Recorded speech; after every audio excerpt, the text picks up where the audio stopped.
Okay, good afternoon po. Lahat yun. Lahat na yun. Children. Okay. Today, di-discuss ko yung about sa update sa EPRS 3.0. So, we have here the test environment of the EPRS 3.0. Wherein, maglalagin tayo sa page using 008030. Okay. So, lagin lang natin yung usual na pen, then yung password. Ay, ba ito sir? Live yan online. Test environment po siya. Kasi hindi ako pwede sa live eh. Wala nang hacker. Bawal lumikot ang IT dun.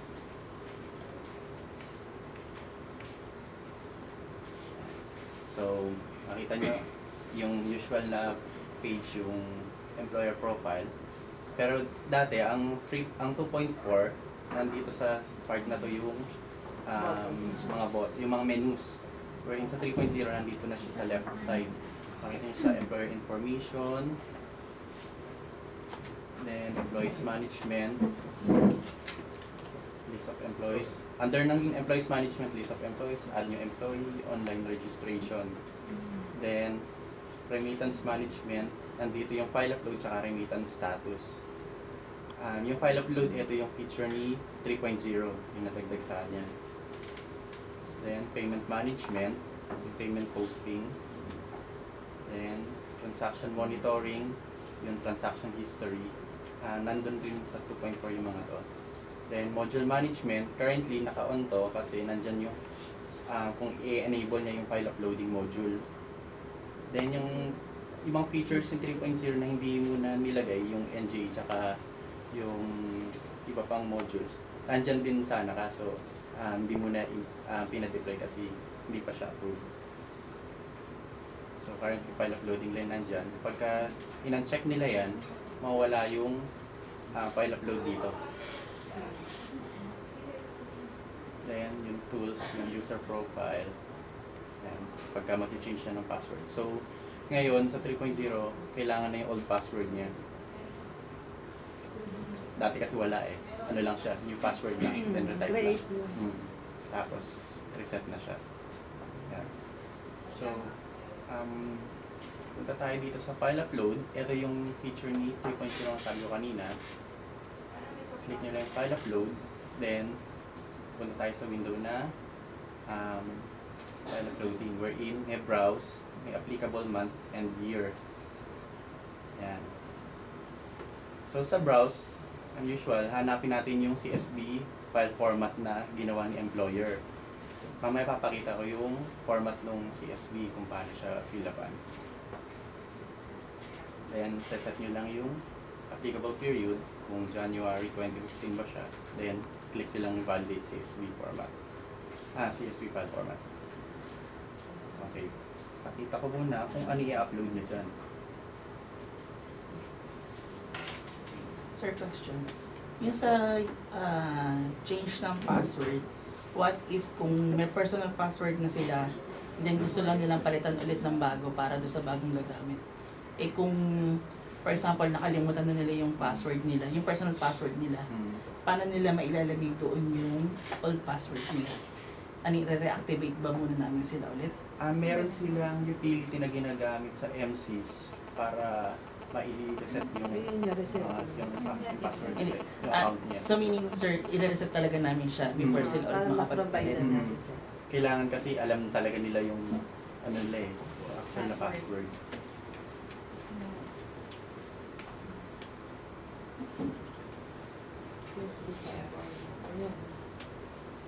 So ito yung Excel file pagka nagagawa ng CSV format yung employer. So assume natin na sa employer meron siyang system na ginagamit para makuha yung pins ng mga employee nila, yung salary, tapos yung status kung active, no earning, separated, tsaka newly hired yung employee nila. Then,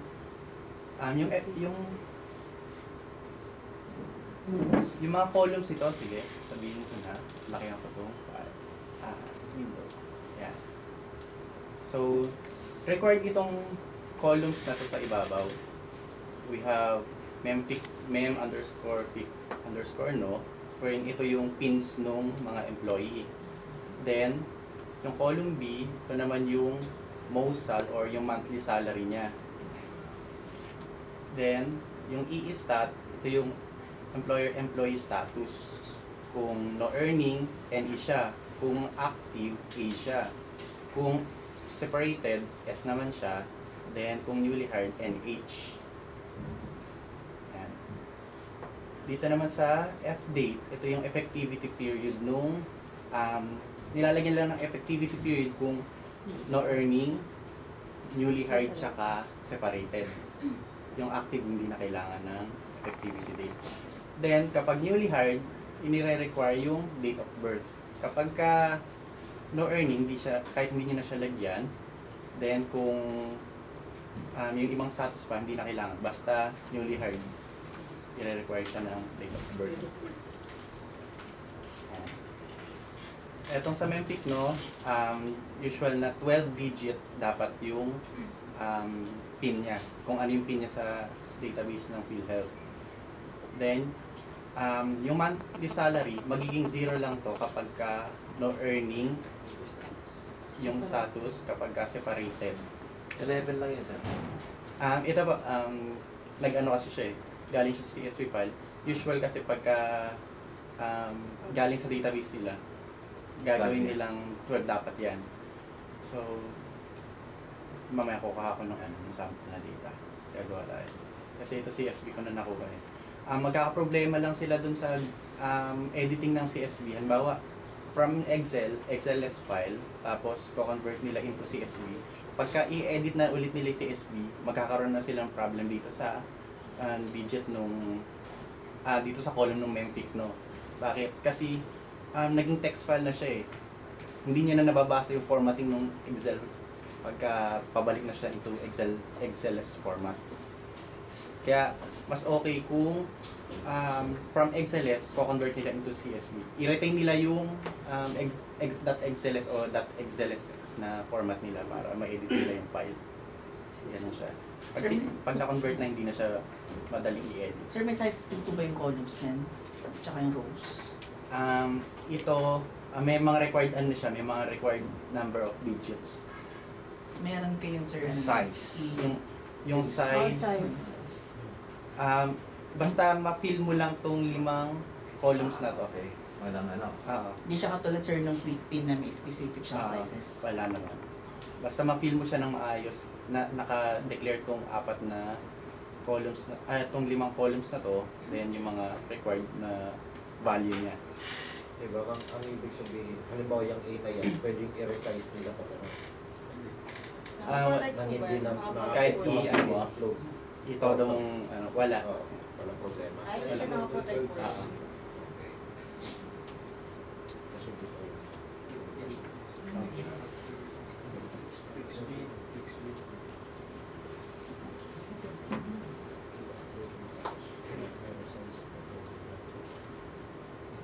Okay. So, dito sa baba, may newly hired tayo.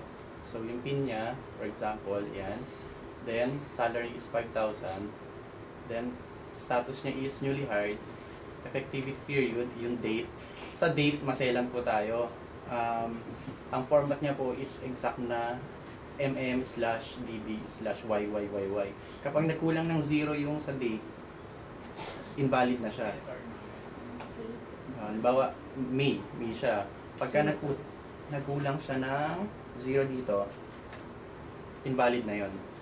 So, kailangan pilapan siya ng full na mm/dd/yyyy. Ganon din sa date of birth. Maselan din siya sa date. Exact din dapat kung ano yung format. Okay lang siya, sir, na i-format na ng ganong date po. Okay lang siyang i-format ng ganito agad. Wag lang kukulangin ng zeros yung yung format niya. Yung sa amount, sir. Sa amount, ito naman, bawal siyang may comma. Kasi digit na validation talaga yung sa behind niya. So, pwede sa kanya, 5,000 halimbawa, .00 up to 2 decimal places. Kapag hindi siya naglagay ng decimal, ayos lang. Pag naglagay siya ng decimal up to 2, valid yon. Kapag sumobra doon, invalid na yon. Huwag lang kama. Wag lang kama. Ganun siya.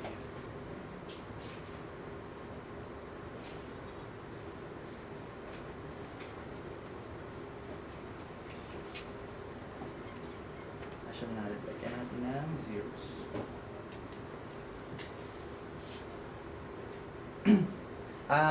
Ganito. Open ako ng Excel para mas madali siguro sa employer. Kasi minsan hindi nagagawa ng employer ang formatting ng into text file eh. So sa simula, i-drag muna nila halimbawa ng 5 columns. Tapos kahit mag-right click sila, then format cells. Then, click nila agad yung text. Para yung digits nung, kanina di ba nagkulang ng 0? Kasi from CSV yun, nadedetect niya na digits yung pinapasok, hindi number.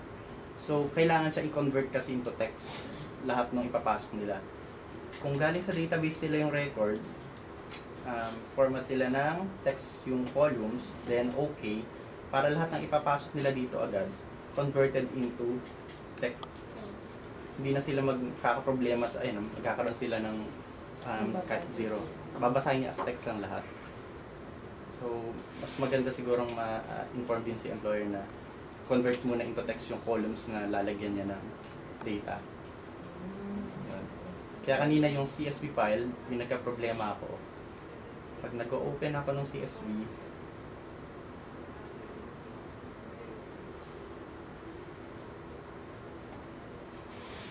eto, .csv na siya. Pag in-edit ko kasi sa Open with Microsoft Excel, magkakaproblema siya. Mapapansin nyo dito, CSV format, may 0 siya sa simula. Pero, pag in-edit ko siya,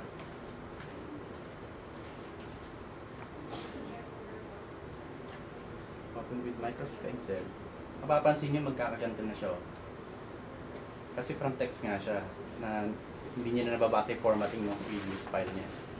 Kailangan ma-retain si XLS, ma-retain din si, magko-convert pa siya into CSV.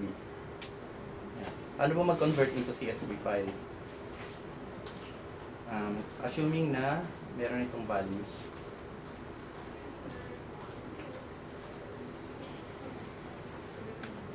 Format cells.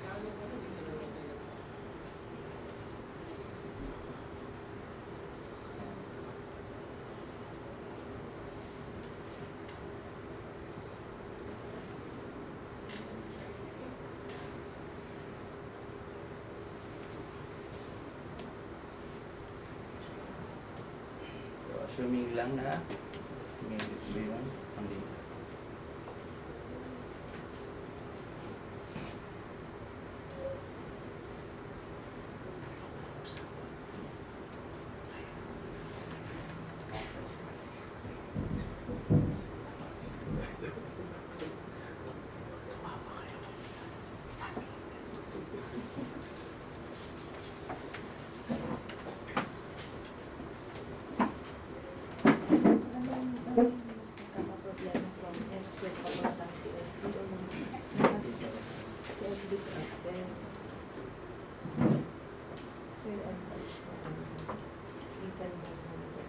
Yan.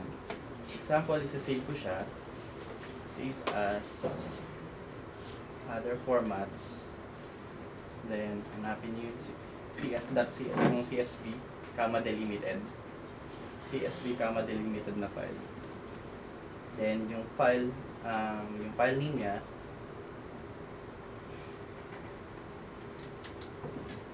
halimbawa,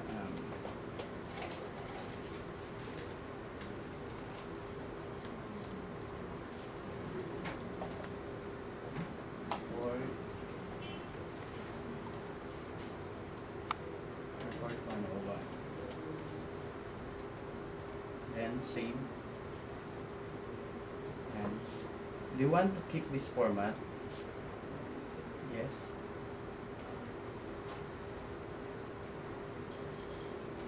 Then pwede nyo siyang save as din into XLS para may backup kayong isa pa. In case na gusto nyo balikan yung actual na data ninyo. XLS or .xlsx for 2000 na ano.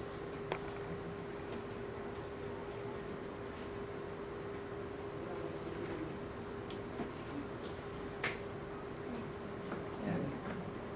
So magkakaroon tayo ng dalawang file.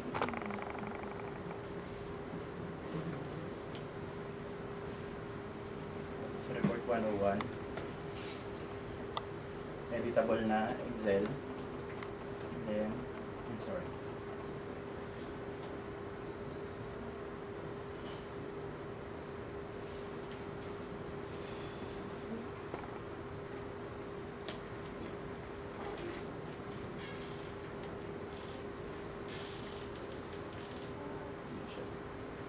Save ko lang. Then, save as ko na lang ito into CSV.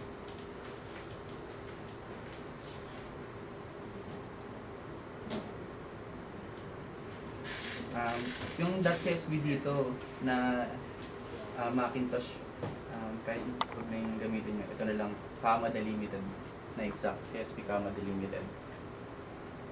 Then, save.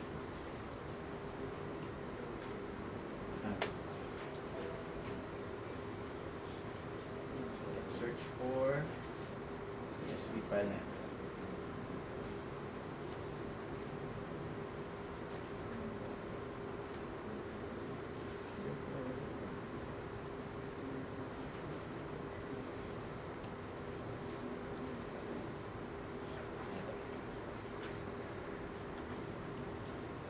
Open ko siya.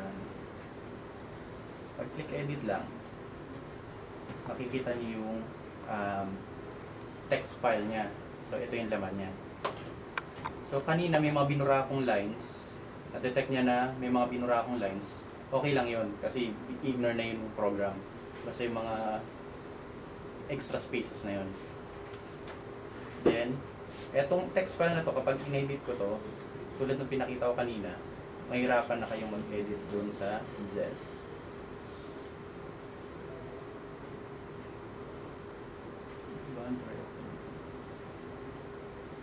Yes. Ayan. Assuming na di kayo nag-save ng extra na file ng XLS, nabawasan na ng zeros yung pins ninyo. So, kulang na siya. Kailangan nyo siyang i-edit ulit kung na-save nyo lang is CSV. Mahirapan na. Wherein kung kanina, nag-save kayo ng dalawang file, .xls, tsaka converted into .csv, mas may backup kayo, may mababalikan kayo na file in case na may problem yung CSV file nyo.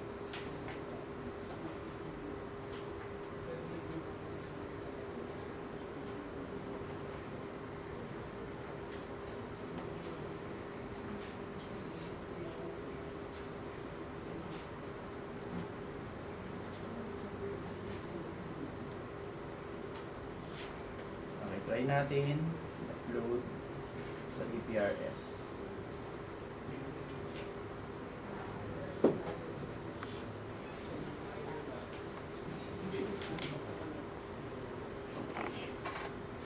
Sir, question. Paano pag di ba pag may payroll system sila? So, ano yun sir, pwede ba nila i-copy paste na lang into Excel yun before nila i-convert, before nila i-format into text? Or i-encode nila manually isa-isa po ulit lahat? Yung mga, kasi yung payroll naman, may mga pins naman na corresponding din yung ano nila, di ba? Pwede nilang kunin din sa Excel yung data nun, tapos lagay nila sa column ng Mempic na yung mga pins, tapos yung ibang column, pwede nilang, kung meron silang system na gamit para i-tag yung mga status. Basta ma-extract nila, kaya nilang ma-extract sa system na di na kailangan manual intervention. Okay lang. So, depende po sa system na namin inasok. Depende sa Sir, system. yan po ba applicable po yan sa lahat ng employer? O doon lang po sa mga employer na gumagamit ng system? Ito, kung may mga manual sila na reporting, pwede nilang gamitin din to. So, gagamitin ko talaga. Kaya manual sila o kay computerized ang system nila, pwede nilang magamit. Currently kasi hindi na pinalimit ng MMG yung file uploading. Yung Windows po niya, sir, kahit anong Windows 10, kahit 97, 2000, di pwede po. OS. Sa OS, So, mas okay kasi kung mas latest na OS yung gamitin. 2007 onwards. ay kung wala silang ganun sir na ano ba tayong ibibigay sa kanila na certificate? Ano po? Wala. Certificate naman kasi ano naman siya, available na siya sa ano. Hindi, ano I mean sir, kung gagamitin po nila yung file uploading, meron po ba tayong pwedeng ibigay sa kanila para ma-access yun? O hindi po nila yung ma-access? Pag di nila na-access yung EPRS, totally, pati itong module ng file uploading, mahirapan sila. Hindi po. Sa Mac po pwede siya. Sa Mac, okay naman siya. Pero talagang mas Ang problem, compatible. mas compatible lang siya sa Latest Windows. Windows. Wala nang, sir, wala nang limit ha. Lahat pwede, kahit hindi nakapiro. Talaga? Bali, basta sundin nila yung format ng CSV. Basta naka-CSV. Usual naman siguro yung mga gagamit nito is yung mga mataas talaga yung yung volume. volume ng ano niya, employees. Mga 2020, minamahan naman. Oo. Kasi meron naman siyang management ng ano ng employees pa rin. Follow-up question. Yung master list niya, paano? Ayun. Kailangan pa ba nating Oo. mag-clean up? Sa membership. Etong master list niya dito sa EPRS, ito yung magiging baseline niya. Okay. Ito itong lahat ng mga nasa remittance status niya. So, meron siyang, ilan ba? 17 active.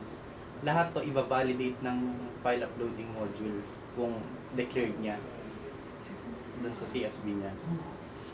So, i-update pa rin siya, sir. Ay, update So, pa rin. doble Hindi trabaho yung siya, sir. kasi may in-advise kami na as is pa rin kung ano yung di ba? Para lang makarevoice sila. Okay naman. Sir, halimbawa, Hindi activated na tong account na to. They have 1,000 employees. Mm. Activated na. Mm. And gusto nila mag-file upload na. Eh, ang nasa ano lang nila is 1,200 ngayon yung tao. Actual. Paano yung 1,000? So, may Meaning 200. separated yung iba? O ano? Nadagdagan ba? Nabawasan? Actually, Newly hired? mga backlogs nga ito, yung iba. Backlogs? For example, sir, hindi match yung i-upload niya based dito sa master list na nandito. Kasi kung na-activate siya Compatible ba siya sa ganun? So for example, yun nga, 1,000, nung in-activate siya is 1,000 employees. Kaya lang mag-upload na si employer is 1,2 na yung actual niya. Mhm. So hindi ba magkakaproblema ang uploading? Doon naman sa mga kulang niya dito sa current, halimbawa ito, mga wala yung newly hired niyan. Pwede dun sa CSV kasi maglagay kayo yung newly hired, tapos siya nang mag-update din nung Dito? Automatic? Okay yun. So, hindi mo siya kailangan, sir, i-update pati salary bracket niya. Basta mag-upload ka lang ng CSV file niya, okay na po yun. So, activate ka na lang activate ito. Halimbawa, may mga no earnings kayo, sige, Oo. active din sila, lalagay nyo na siya as no earnings dun sa Doon sa may CSV. sa CSV. Okay. Ilalagay niya na dyan. Parang mas madali ito. Sir, mas madali ito kaysa Oo, dun kasi sa... yung dati na pati. Yung Hindi dati na po kasi, kailangan isa-isa siya mag-clean up. dito eh. Hindi na kailangan mag-clean up, sir. Hindi na po kailangan mag-clean up. Kasi From MCs to EPRS, Hindi siya. kung bago lang Hindi pa siya talaga, synchronized. yung usual process pa rin yung old process na i-clean up muna, then lagay sa EPRS. Kung bagong account Pero kung nandyan na siya, gumagamit na siya ng EPRS, yan na, may mga employees na siya, yun na, yung CSV format na yung gagamitin niya, i-upload niya na yung mga undeclared niya na employees dito as newly hired. Papasok niya na yun. separated. Ang separated naman, ang case nun, halimbawa, nandito sa EPRS separated siya, tapos nag-rehire siya, i-active nyo lang ulit siya, tapos i-validate na ni EPRS yung kung previously meron siyang record na naka-separated siya. I-activate niya lang ulit record. Automatic yun, sir, pag nilagyan mo doon sa mismo upload na format yun. Mhm. Ako separated, mga ano yun. Matatag siya dyan as active na kung rehired. Na-rehired siya. Mhm. Pati MC sir natin. Sa MCs currently, wala pa siyang... Newly hired lang talaga. Oo. Kailangan pa na mag-submit sir ng ER2 para ma-update yung MCs. Mhm. Kumbaga sir, dyan lang Sa nag- EPRs pa lang. dyan lang. Reporting po. Mhm. For reporting purposes. Kasi may mga mababypass kasi yung extra validation ng MCs kung sa APRs na daan. Pagbabasilan. Mhm. Okay. Is this So, ang good i-advise for namin, multiple the same pa rin. OR? Multiple ORs, currently hindi pa. Ayun ang importante. Doon napipend Ito kasi once pa is 1 OR talaga ang ano niya. Pero One OR about sir, one company, 3 reports, 3 OR. Kasi yung multiple OR kasi minsan isang report tas multiple OR sila. So hindi siya pwede. How about yung tatlo naman yung report niya, tatlo din yung OR niya. Same month, same applicable month. Same applicable month. Di pa siya in-apply ngayon. Yung may, Hindi pa siya. hindi pa. So, manual inano pa rin? muna yun. Inano siya ng Manual pa rin. Kaso hindi na tumatanggap sa amin ng manual. Eh. Ayun lang, provision na nung NMG kung ano yung step nilang gagawin. Hanggang April lang kasi yung tanggapan ng manual. Ano na? May mga special cases lang. Yung ano sir, yung format is wala tayong format na ibibigay kay employer. So, basta sila na yung gagawa as long as yung 5 details is nandoon. So, basta ibibigay lang natin, tapos sila na bahala. Hindi katulad ng Excel file dati na USB, sa atin ang galing yung format. So, wala na. Wala. Basta Excel file lang, yung 5 details, tapos basta save as lang nila as CSV, CSV. tapos upload yun.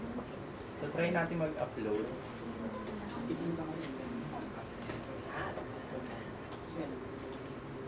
Sir, walang particular version ng Excel to ah. Wala po. Basta yung CSV kasi ano siya eh. CSV naman. As file siya Universal. talaga. Oo. Separate file siya kay Excel.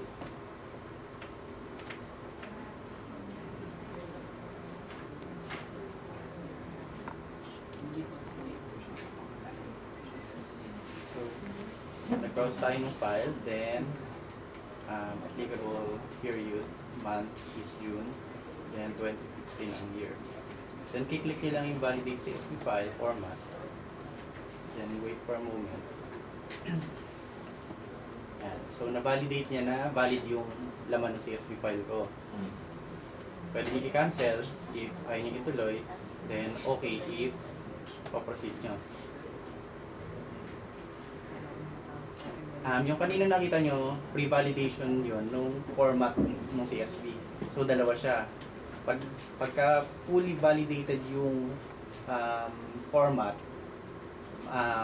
po-proceed siya dun sa next validation wherein dito na sa uploading summary kung may nagkaroon ba ng problem sa database. Yung unang validation is purely text file, ano lang siya, validation. Wala pang database na ano doon na involved. Pero magpo-proceed pa rin po siya. Pagka invalid yung format ng CSV, bablock niya na kayo agad doon. Papa-edit niya na sa inyo yung ano yung Pero format. sabi niyo po hindi po siya pumapasok niya sa mismong system. Mhm. Ano siya? Ito yung normal na validator na na-encounter namin ito lang. Since nagbabangga siya sa MCs. Regardless kung tama yung fill-out number mo, basta meron siyang ka-double pin or ka-match, hindi niya Error. tinatanggap, ine-error niya. Same with the peer review. Same principle yung tubo yun. Dito, kasi sinama niya yung mga na-clean up na pins. Halimbawa, dalawa yung yung pin ng employee. Tapos, i-newly hire niya siya o ibang flag. Tapos, search niya yon into dun sa na-clean up na database. Kung ano yung actual na pin na gamit niya na dapat. Sinesearch siya doon. Tapos, ibabalik niya yung pin nun, pabalik dito sa database natin.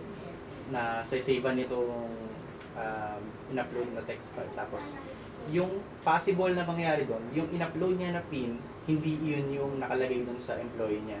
Kasi, clean up yung binalik niya na record. So, si system Kaya, na si system na- para doon sa mga unmatched pin. Mhm. So it will help also to clean out those double pins Oo. na na-create. Yung mga na-assign na ng clean up, okay na yon. Pero yung mga double talaga, hindi pa niya handled yung generation yung process ni MCs na clean up. Hindi niya nadadaanan yun. Pero yung mga na-clean up na previously, tapos ang in-enter niya dito, previously alam niya, ito yung pin niya, tapos iba na pala yung pin niya sa actual na record sa MCs. Ang binabalik niya na, dinadaanan niya yung record ng actual na pin niya na na-clean up. Tapos babalik niya yung Mag-error ba yun, sir, if ever ang provide yung PhilHealth number? For example, currently, yung PhilHealth number na yun, naka-enroll siya sa sponsor. Then, bigla siya kasing naging employee. Magkakaroon ba ng error kung makikita ng system na naka-under po siya ng sponsor? Hindi naman. Hindi naman. Hindi naman. And hindi rin siya mag-create ng another PhilHealth number for that. Hindi naman. So, ito, successful yung uploading natin. Tapos, meron siyang binalik nga lang na error sa second validation. Nakalagay yung error. Sa newly hired, may isang error. Nakalagay dito. Tapos, nakalagay din dito sa baba yung mga pins na hindi niya in-include. Ayan. Para mag-view yung error,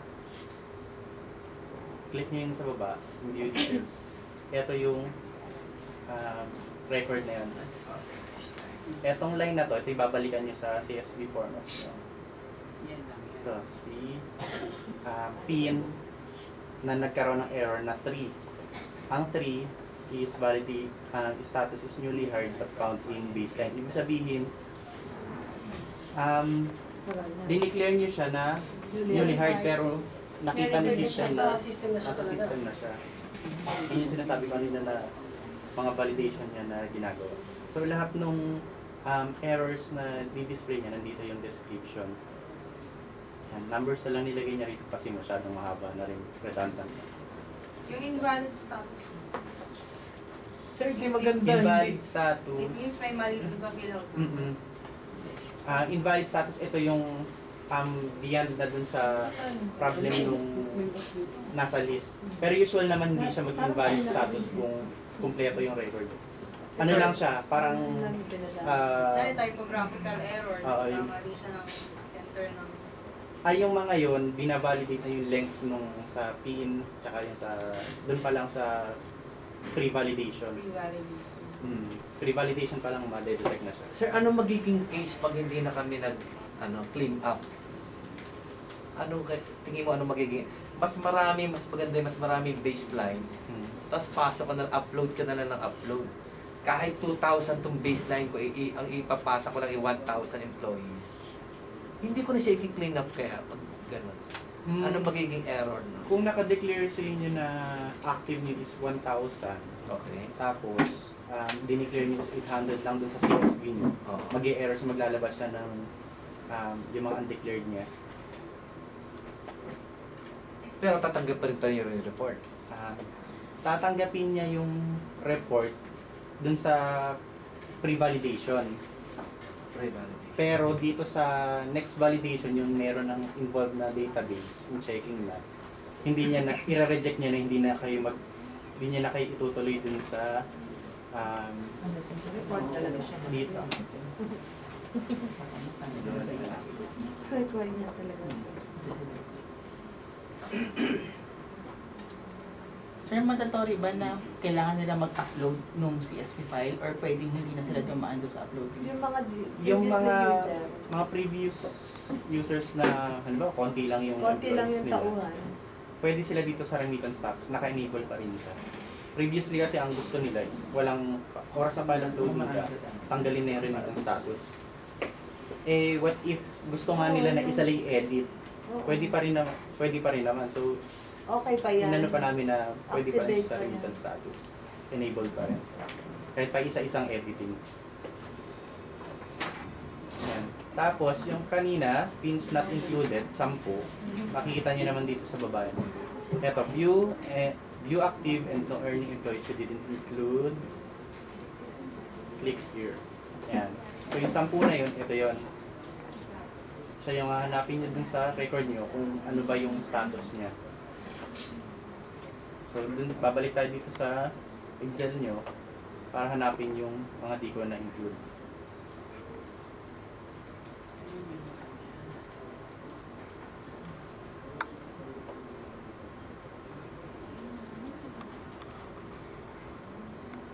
Sir, madedetect ba dyan kung may nagawa na yung applicable period na yung ma-report na, matapos ng ma-report yung ginagawa niya. For example, meron kami isang account, e-pay siya. So, 20,000 yung employees niya. So, happen, nagbayad sila ng e-pay, hiniwalay nila yung wala pang final numbers. So, naibayad nila ng e-pay yung 11,000. Yung 9,000, binayad nila over the counter. So, balak nilang ilagay siya sa EPRS uploading. Pero may record na sa atin na meron na silang report for the month of March, for example. Tapos gagawin nila kay EPRS for the month of March again. Para dun sa mga naihabol nilang PhilHealth number yung naiwan. Kumbaga, natatrack ba yun sa PIMAIS natin, sa Magdo-double. system natin? Yes. Yung Sa PIMAIS. payment ng mga... Hindi, double nila. reporting, kumbaga. Nai-report niya yung 11,000 sa sabi Madedetect niya. niya ba yun? Through online eh. Sineperate payment niya tong 9,000, tapos balak i-report daw sa EPRS. Matatrack niya ba yun sa PIMAIS? Na-reported na yun? Yung PIMAIS Sa yun sa... PIMAIS kasi wali naman siya na ano na... Pero i-accept niya. I-accept niya. Basta sa ISPA, kung ano lang yung dapat niyang bayaran lang talaga. Huwag niyang isama yung... Huwag niyang isama yung mga bayad na. Pero sa Or system alam niya, natin, no earnings, sir. Pwede niyang itag as no earning para hindi na isama. Yung sponsored, sir, pwede na mo itasok yun dyan. dalawa yun. Sponsored. Na hindi pa, hindi pa na ER2. Pwede ba? Hindi rin. Kailangan talaga yung ER2. Hindi ko masyadong pan yung rule dun sa sponsored. Ano na natin mamaya sa... Sponsored and lifetime, ginagawa namin employed kagad para pumasok sa APR. Regardless na 2015 sila. Basta sinagbitan ng ER2, kaya ano mo, Isasama niyo. sama man din. So, ang rule na ginawa is basta employed siya, regardless kung anong status niya, at employed pa rin siya. Isama pa rin siya sa payment.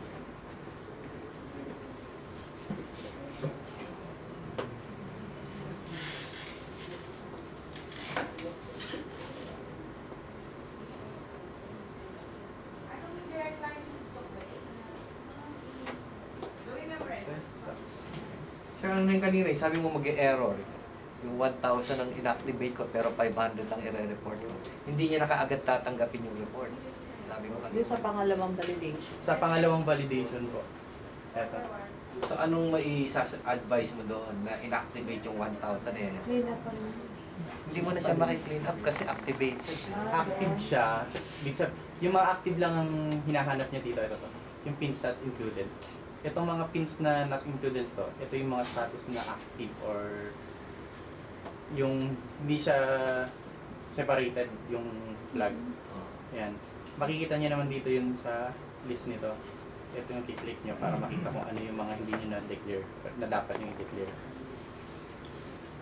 Kung as is pa din yung salary niya, lalagay nyo lang dun sa CSV na kung ano yung salary niya pa rin na, na current. Tapos, kung mapapansin nyo,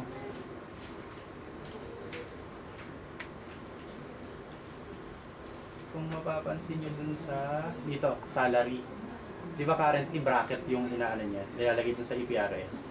Yung salary na yan, hinahanap niya lang dun sa library ng brackets yung corresponding bracket code niya. So kung maglagay ng 12,000, hanapin niya lang dun sa library kung saan tatapat yung kung ano code siya tatapat. Kailangan pa sir masettle muna yung lahat ng errors before ka mag-finalize? So itong button ng finalize, hindi siya active. Naka-disabled yan. Hindi Hindi ka siya rin sa ano, sa things not found yung mga pin na hindi na mga PIN na hindi, Yung 10. Pins not included. PINs not included, i-verify din, include sa CSV niya, yung mga hindi na isama.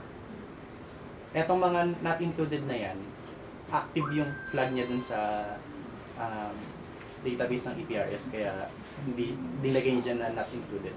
Tatanungin niya pa rin yung kung ano yung current na salary niya. Possible kasi na separated siya, kaya kaso hindi mo nilagay as separated. Active siya sa database as dapat separate, pero hindi mo siya nilagay as separated. Dapat mo siya i-declare dun na separated. Kung active pa rin, lagay mo pa rin siya dun sa CSV file mo na active.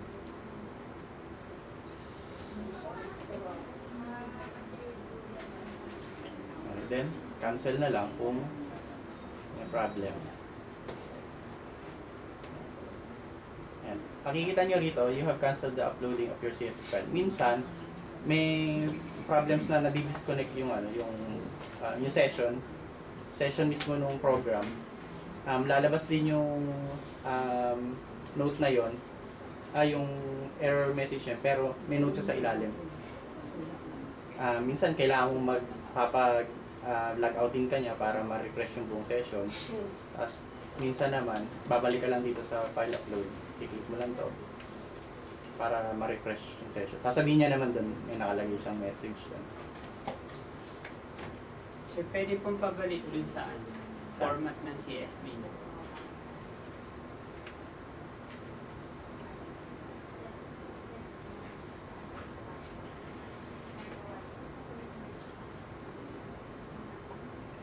So, dito kunya, mapapansin mo, hindi mo kasi makikita yung applicable period, company name, tapos yung other details.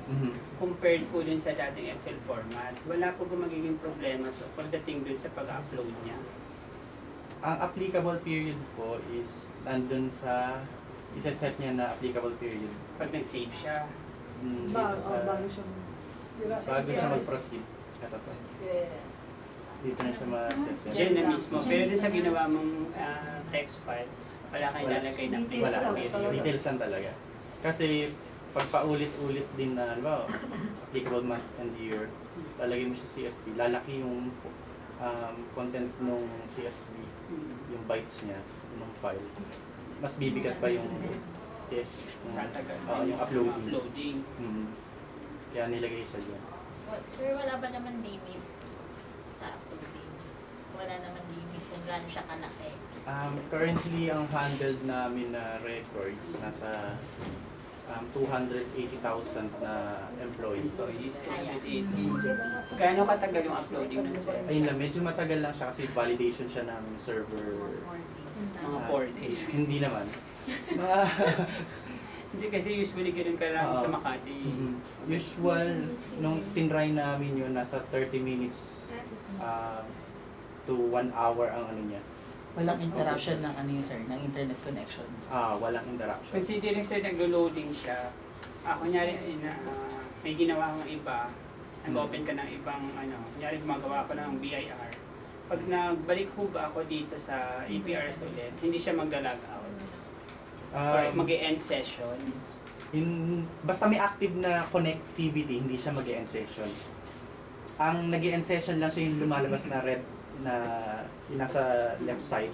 Lumalabas siya kapag matagal naka-idle lang yung program. Ibig sabihin hindi ginagalaw. Hindi ginagalaw. Or hindi gumagawa. Hindi. So that's the time na nag-end session siya. Pag naputo, sir, yung connection mo, uulitin pa niya yung uploading.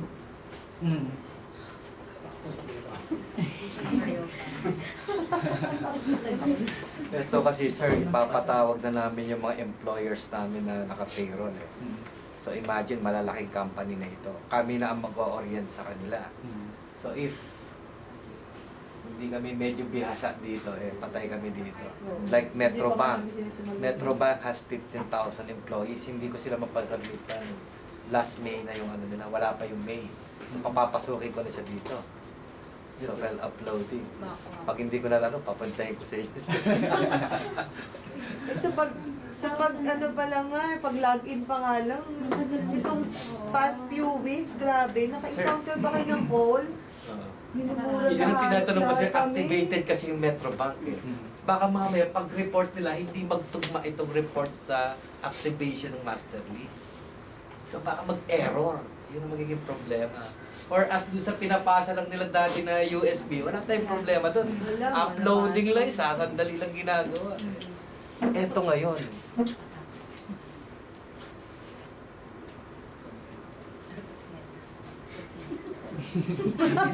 Ano na? May tanong ako, sir. Yung active employee sa EPRS, dapat yun din yung lalabas sa mismong CSB. Dapat update. Kung 50-50 din sila. So kung 150 tapos 100 na yung sa CSB, invalid agad yan. Hindi yung things not included sa Oo.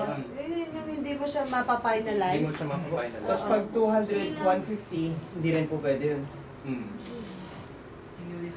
I-detect niya yung mga kulang. Inactivate na natin sila. NH lang ang bumapasok. Kailangan ko yun. Kasi kailangan match talaga yung bilang nung sa employees remittance status tayo sa Eh, paano mo yung activate ako? Oo, sir. Sir, paano yung sir kung activated na yung account? Hindi ko na makiklean out. Hindi na natin makiklean out. Sa MCs, yung galing sa MCs. Yes. Inactivate na natin siya. Yung mga tawag dito, yung sabi ko nga kanina, mga kulang dito na naipasok na sa EPR, ayun lang ang ibabalidate ng CSB. Tapos, yung mga newly hired, ibabangga niya yun sa members na database natin. Kung nandun siya, existing.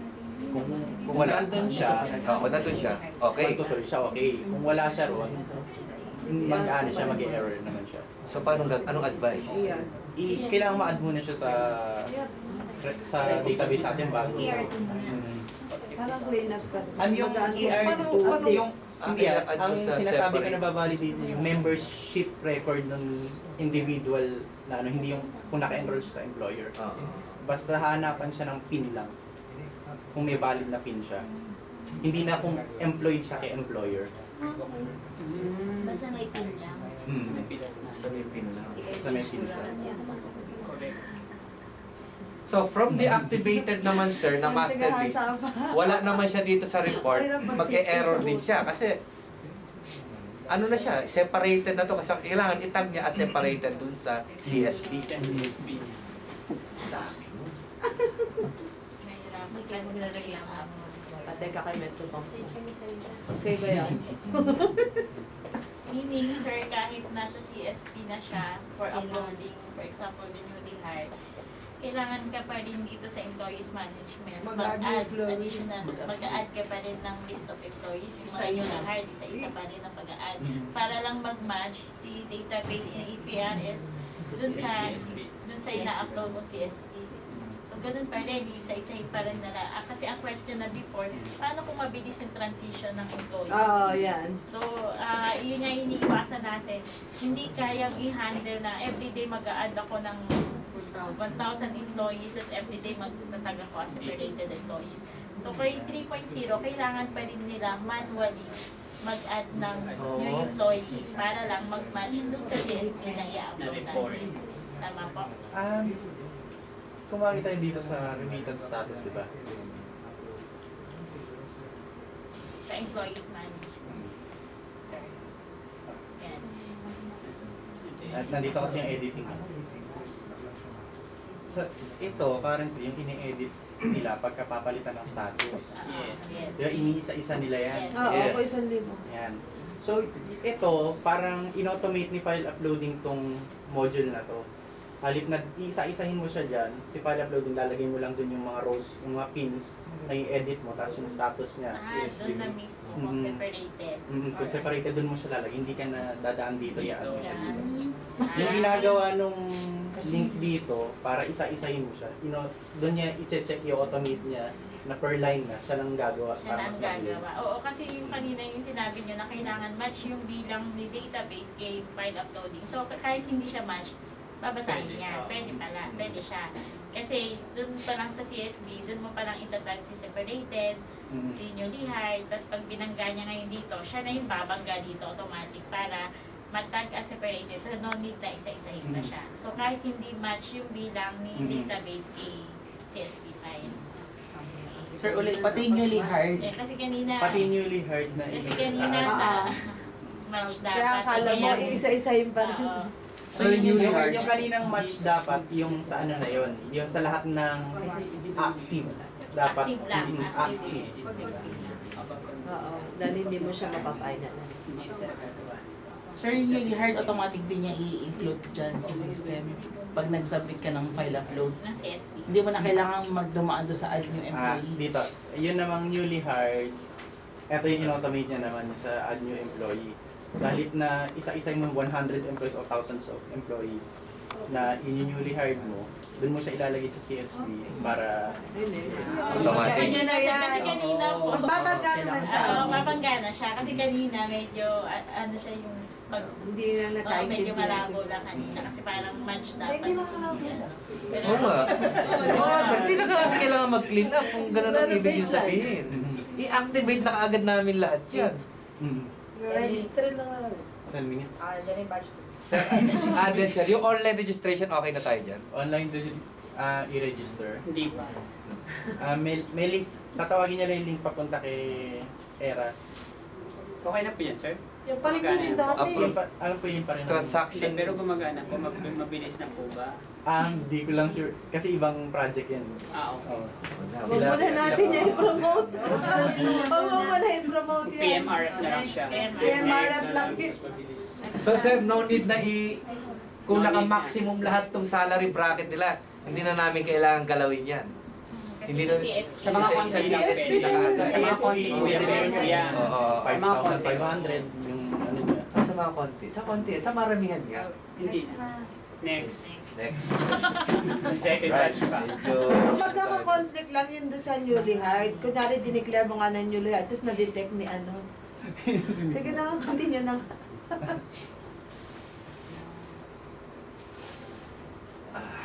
Hanap lang ako ng successful. So that,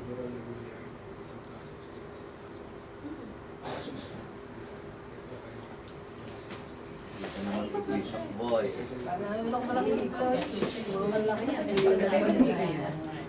Kayo na nagkiklina. Oo, parang Ano pinapadaan mo? Sa kanila klina.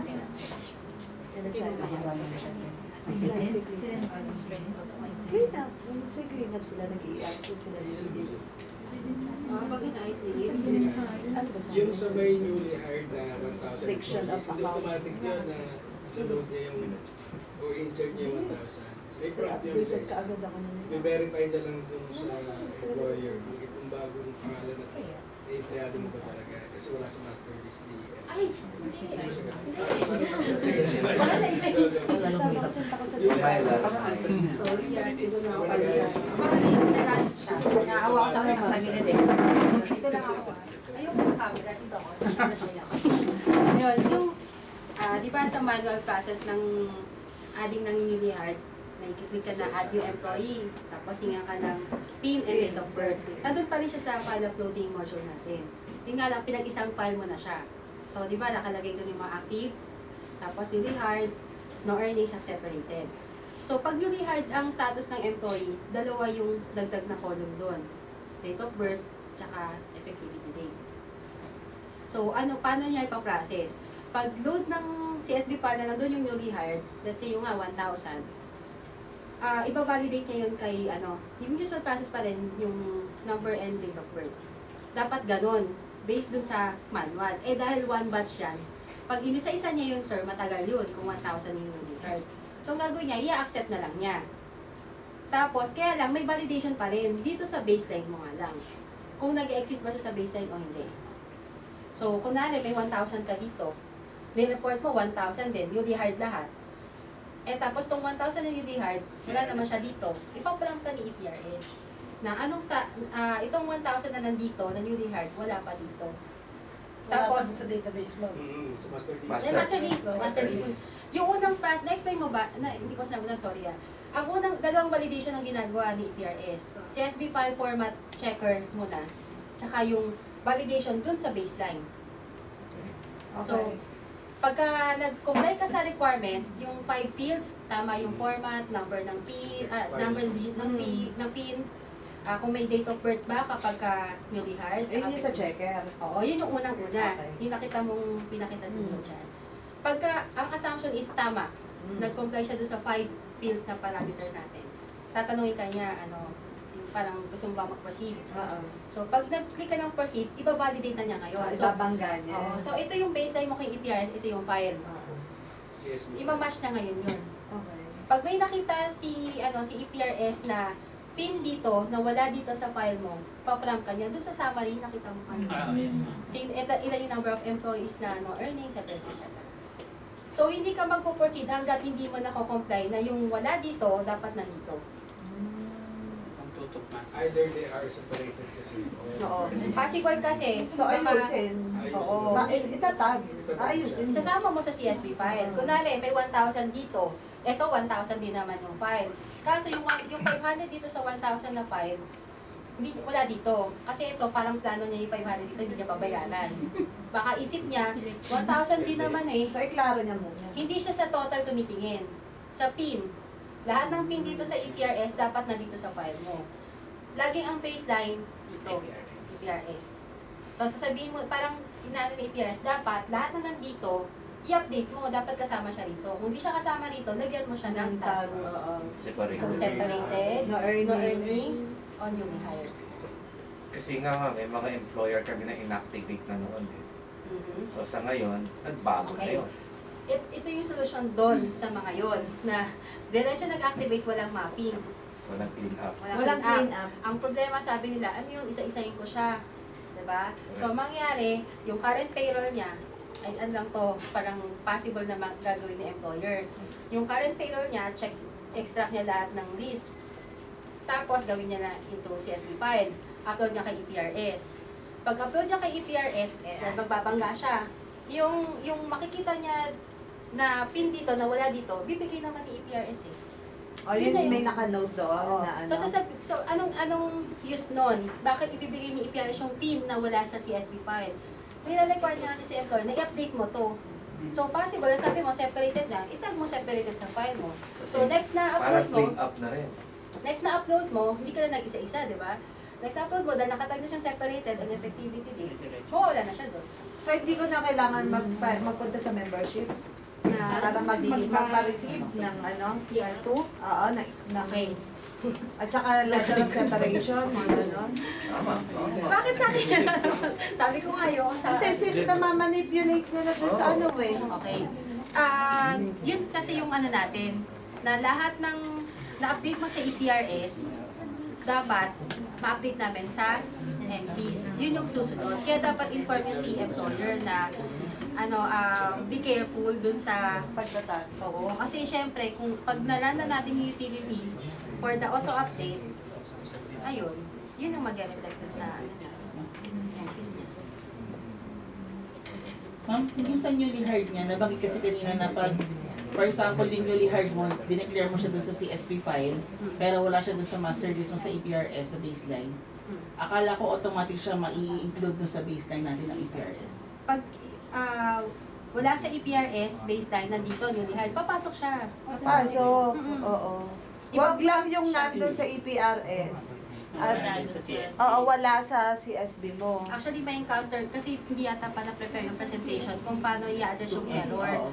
So, di-design dapat si EPRS na may uploading facility na kapag halimbawa, nasa baseline na, tapos ang status nilagay mo pa rin, newly hired, mag-error prompt yun eh. Kasi nasa baseline mo na, dineclare mo rin na newly hired, dapat active na yun. Ang magiging error message niya is invalid status. Basta lagi ang idea dyan, kung sino nasa baseline, dapat makikita kay CSV file. Kasi dapat walang may iwan dun eh. Pwede kang magdagdag, pero hindi ka pwedeng basta magbawas ng walang status. So in short, mag-clean up pa rin.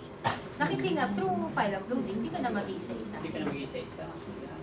Kumbaga yung mga separated mo sa baseline. Siya na yung magpupukol kusa. Sa ngayon nga lang, limitations niya, hindi pa nagawa yung may PDF file sila, di ba? Yung list ng may error. Di ba? Hindi pa. May ano lang siya. May display lang. Okay, ang gagawin niya, kunwari may 1,000 employees yung in-upload na file. Tapos may error yung ilang entries doon. gagawin niya, sulat lang muna niya yung PhilHealth number ng mga yun na nakitang may error. Pero kasi nirequest namin, hindi lang naihabol nung before launch. Is this good na paatras? Yes. Hindi, kasi pag inactivate ko to, may mga tanggal na sa master list na kunyari, January yung gagawin niya. Pero we advise kasi dapat pag ganun yung gagawin mo, lalo na kung paid na siya. Kasi laging actually hindi pa naman nakalink yan yung newly hired separated, yung linking nila inside, hindi pa. Yun yung i-discuss pa namin kung paano yung approach nun bago i-update kay MCs. Kasi mo, hindi na tumatanggap sa Makati ng May 8. Oo, Kaya, ito ba pwedeng paatras? Hindi na sign namin na capable. May Dapat. onwards. May onwards. Kasi nag-stop na sa April. So, lahat ng may report naka-hold. Naka-hold na. Kaya, Hindi ko alam kung paano yun. Sir. Alam mo kay Sir George, sasagutin yung Sir George. Paano yun? Hindi na ko sir tinatanggap. Hindi na tinatawag. Ngayon, inactivate ko naman. Pag problema ko, nung inactivate ko, magpapasa, hindi na match sa Magpapasa? Ba't anong ibig ko Mas di ba tinatanggap, qualified mo? Kasi kung EPRS user siya, so kahit naman pabalik, so anong issue? Magbabayad siya sa bangko, di ba? Kung pagbayad mo sa bangko, kahit naman previous report, ma-degenerate mo pa rin naman kay Ang yung advance tinatanggap ko Okay, niya. next. Yung advance payment tsaka gawaan ko ng report. Malalaman din natin yung mga issue na yan. Ma'am, meron na akong 3 companies na nag-advance report tsaka payment. Ang error po na lumalabas sa kanila is cannot proceed to payment posting due to advance payment. Siyempre, hindi pa naman. Hindi pwede. Gano'ng ka-advance pa yun? Mga 1 week before the deadline ko na payment. Oy, May nag-prompt na ganon. bakit 3 gano'n? companies na yun. Pinaayos namin yan, di ba? Cannot proceed. Ano applicable period? Ay, alin? Advance report. payment po. Hindi siya tinatanggap sa Cannot system. proceed Cannot to proceed daw po yung posting. payment posting. Ay, teka lang. Baka ang date of payment naman niya, advance. Dapat current. Kung ang applicable period pwedeng advance. Pero yung date of payment na ipapasok mo, dapat hindi lalagpas sa date of time na nagpo-post ka. May nangyari. For example, ang applicable period is September 2015. Dapat ang date of payment na pinapasok ko, ano ba ngayon? August 10. 10. Hindi pwedeng August 11. 11 or September. Wala pa nga siya doon sa duration niya ng deadline ng payment niya. So, nakapag-create na siya ng EPRS, SPA. nakapag-create na siya ng SPA, magpo-post na siya ng payment. Advance Kailan niya payment. Binayaran niya yung payment. For naman ng July niya yun. ma'am. Binayaran kailan na niya niya yung binayaran? SPA for... August, first week siya, mami. Okay, kailan niya August pinapost yung First week po ng August. So, before talaga siya ng deadline niya na payment ng 11 to 15. Uploading ang ginamit niya? Hindi po. Yung limit status Dati. po, yung usual. Uy, ano yun? Hindi dapat ganun yun. Yung current version natin, pwede ka mag-create kahit December. Baka ginawa, Pa-double check. baka nangyari doon. Pa-double check mo na lang. Kung Kasi ano supposedly ano hindi. inap niya na... Yung before, Ang nagbayad nung anong advance, hindi mo... Ma'am, yung nag-SPA na hindi Ay, hindi naman malayo sa ano, para isang linggo lang. test namin yung current, yung 2.5 pabalik. Tayo na 3.0. Tested yun, walang complaint na Cannot ganyan proceed na yung nakalagay. hindi makapag-post ng payment para sa advance payment ng SPA. Pa-double check. Ma'am, yung ano naman, yung nag-SPA, hindi nakikita sa SPA history. May sagot si Hildon. Ano yun? 1 month na yun, ma'am, hindi makapag-post. Sige, sige. May and June. Anong sagot doon, Hild? Actually kasi may problema sa script nung previous, nung 2.4 pababa. Na kapag nag-delete kasi dun sa SPA history, ni-edit nila yun eh. Lalo na mali sila, tapos de-delete nila. Yung tinatawag naming transaction atomicity sa programming, yung halimbawa, kailangan ma-meet mo lahat ng requirements bago mo i-execute yung query. Diba? May update kami, insert kami, update ka ulit. Dapat lahat yun ma-meet, mag-update bago mo i-execute, i-commit sa database. Ang previous kasing problema nun, hindi siya ganun naka-design. Ang nangyari sa kanya is, binura muna siya sa ER member contribution, then i-update siya sa ER span table. Ang nangyari, na-commit niya na to, wherein nagkaroon ng failure dito sa plugin naman sa ER span. Hindi niya na-update. Dapat pareho muna silang ma-meet bago Pero, i-proceed. sir, So, ano gagawin wala mo siyang sa ina-update, sir. Tatlo yung company na hawak. Okay yung dalawa. Na-post yung dalawa pagdating dito. Wala na. Hindi na gumagalaw yung SPA. Hindi na siya ma-post. Hindi na siya ma-post. Hindi na ma-post. Oo. SPA already created. Pag tingnan mo naman sa SPA history, wala naman laman. Oo. Ganun yung nangyari sa kanya. So, anong advice? Ganyan na po Kailangan may handling kasi kami gagawin nila Internal Miss ganito, Myla. ibig sabihin, sa side ni employer, wala pa siyang magagawa unless ma-open namin yung SPA. So, may napag-usapan na kami na gagawin doon, baka magpapa-extra kami ng list ng SPAs na naapektuhan sa ganung issue. So, yung pending niya na report, anong gagawin pa? Ano muna? Manual? Ay, hindi. Kahit naman ang orientation naman ng PAs, we do not suggest na Bumalik. mag-manual. Gagawin naman natin ng paraan, especially kung okay naman talaga yung hintayin lang po ng mag-report. Kanino po So, hindi namin i-forward? sasuggest na mag-manual. Okay. Kasi naka-SPA. Gano'n po matagal. Ma'am, One month na, July na, wala sumasagot ma'am sa email, ha? Kasi Inaano namin the past, Sinisend July attachment weeks, namin yung yung itong nare-receive mo past ba yun? week, Mga kasi emo. talagang ano kami sa ano namin na ilabas na yung 3.0 tsaka 3.1. Actually, dapat nung Friday nakapag-pilot na tayo ng 3.1. Ang wala bang possible errors, yung makikita na namin, yung mga possible errors para may sasagot namin in case na gumamit sila nito. Yun, ihahabol namin. Para makita kagad, oh, ano ba error? Meron kasi kami solusyon. Oo, yung sinasabi ko, na handling ng error. Ako na lang, finalize na lang yung usual na yun. Babalik kami ng report. Tatag Tatag namin yung halimbawa. Neto, sina, babalik ka namin tayo Sige. 14. Sige, I see that. Siyempre, wala na sa list nun yung ibang mga separated employees na sa current month. Kasi pag bumalik ka, hard pa sila nun. Tatag namin silang newly hard para masama sila, i-upload namin. Sa ngayon, ganun mo na. Okay na. Kasi newly hard lang, para makapagdagdag ka ng employee, newly hard mo Newly muna hard siya. na lahat. Yun yun yan. Paano kung may bagong employer na Hindi, until such time na dumating ka na sa current ma'am, di syempre, after Pero yun, yung mga sa upload mo, isa-separate mo na siya, hindi ba panggamit. Unemployed. Dati na may report na siya. Yung unpaid din na, yung pinag-usapan natin, unpaid, unreported. Hindi po, unreported. Unreported. Unreported lang. Paid na, unreported na. Oo, Kasi di ba pinapagamit natin mutual service. So siguro pag-usapan namin kung magpapa-cut off ba tayo. So, hindi pwedeng mawalan sa 2013 ng SPA. Para lang ma-report ko yung 2013 na hindi ko na-report doon. Pwede kong gawin dyan sa APRS. 2013.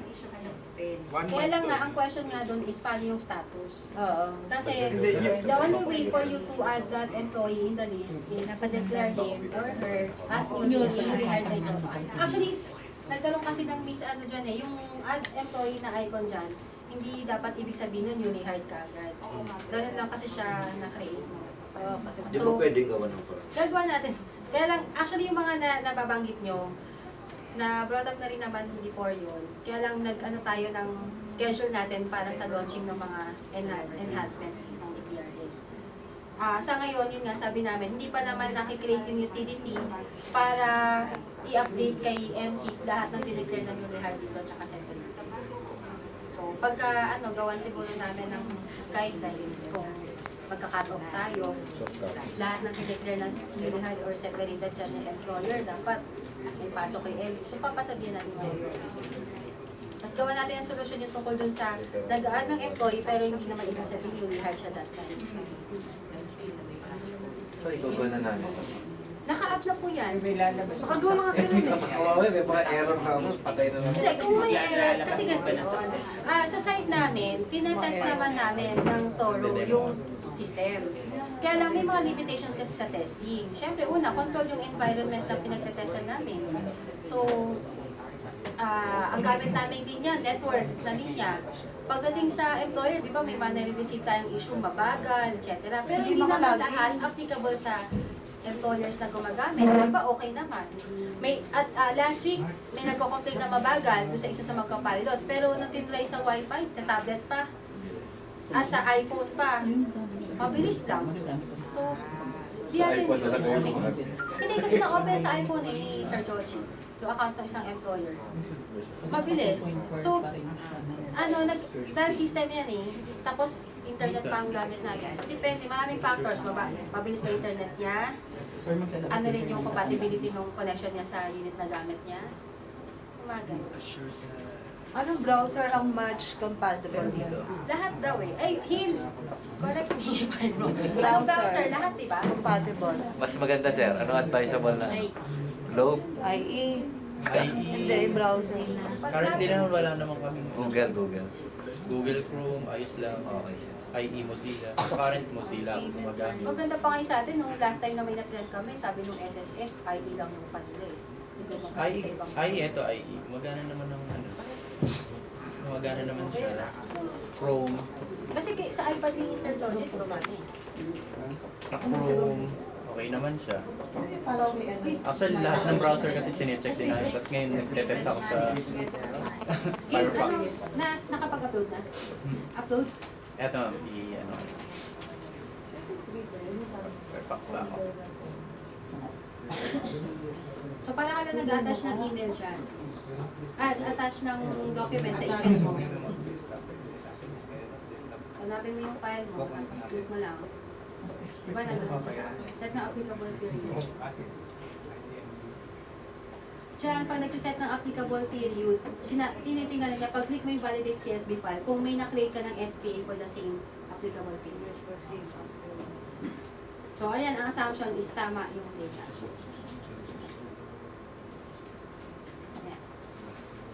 Zero error. Tingnan mo, active lahat siya. Lalagyan niyang separated mo. Finalize. You are about to overwrite your payment. So yan may warning. Bago mag-proceed, sasabihan ka niya na may nilagay mong data dyan sa ina-upload mo. Pag click mo yun, i-overwrite na yung baseline. Yung override na yung Kasi yun na yung pinaka-data mo, yung huli mo sinabit. Kung may dineclare ka dun na newly hired na wala sa previous, syempre, pag in-okay mo yun at sinabi ng valid CSV file mo, nag-proceed ka sa payment posting, yung mga newly hired dito, nandun na sa baseline mo. So, pag in-open mo na yung baseline mo, Nandun na dapat na. Actually, papakita niya siya, no, yung PEP Click natin yung payment posting para dun sa... Yan na yung listahan. Yan na rin yung nasa baseline mo. Yan. Yung PEP RL natin. So, kanina sinet ko kasi ng lahat 5,000 sila, kaya lahat sila. Yan, naka-override. Yan, naka-override na lahat ng record. Active na sila lahat. Tapos, generation na ng SP yung susunod, tapos yung usual process na ng... Wala namang pinagbago. Ang kailangan nyo lang yung mga error codes or error kung paano i-handle yung errors na ma-encounter namin. After naman i-upload, usual process din. SPA, printing ng PEP-RL kung kailangan, review ng PEP-RL, generation ng SPA, printing ng remittances kung kailangan lang. Pag hindi, proceed sa payment posting. Okay. Mag-sample ka daw Hill na may error. Na-try ko na Kanina. Siyempre, hindi credit card yun. Ayun yung unang demo ko, may error. Ay, nakita niyo na para pag may error. Yan, then generation na ng SPA. Sir, pwede daw ba namin ma-access yung ITMD mo na remote desktop? Kung yun yung gagamitin namin dami pag nag-orient. Itong EP-SVR. Or yung 2.4 pa rin yung... Ay, Hill, yung test account na hiningi nila, dapat may account na gagamitin ha. Kasi ginagamit natin sa testing. Sige ma'am. Coordinate muna natin din sa sa network pati kay Christian yung mga gagamiting accounts kasi gagawan pa sila ng ng dami users. Wait lang muna. Basta kung ano yung usual process ng presentation yun with 2.5. Sana meron kayo kahit yung PowerPoint muna, wag yung actual. Actually, 2.5 yun, yung nakikita nyo prior to launching. So, inside the system, ang code nun 2.5, hindi lang nabago yung banner. 2.4 ang nakita nyo.